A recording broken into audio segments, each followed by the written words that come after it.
L'été commence par un sérieux tangage. Lors du sommet de l'OTAN, début juillet, les télévisions du monde entier montrent un Jean-Claude Juncker titubant, incapable de monter seul les marches d'un podium et soutenu pour marcher par les premiers ministres portugais et néerlandais, l'Ukrainien se plaçant en soutien. Explication officielle, sciatique.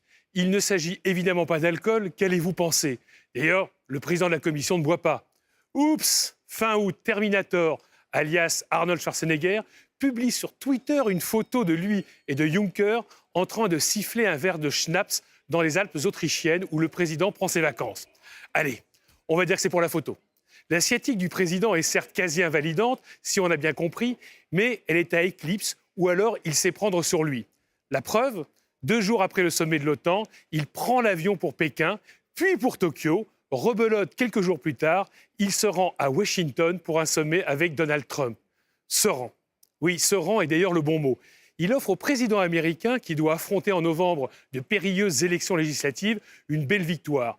L'Union accepte de négocier ce qui est à elle en renonçant à négocier ce qui est aux États-Unis. Sciatique ou pas, Juncker sait encore faire des courbettes. Au mois d'août, l'Italie prend feu. Un pont s'effondre, tuant 43 personnes. Aussitôt, le gouvernement populiste, dominé par les néofascistes de la Ligue, accuse l'Europe. Dans la foulée, il menace de faire exploser l'euro si on lui cherche des poux sur son projet de budget.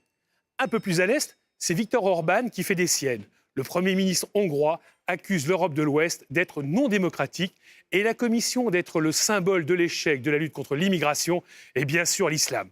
Bref, on attendait avec impatience la contre-attaque d'un Jean-Claude Juncker enfin remis de sa sciatique. Elle n'a pas tardé. Martial, il a annoncé à son retour sa volonté de mettre fin au changement d'heure.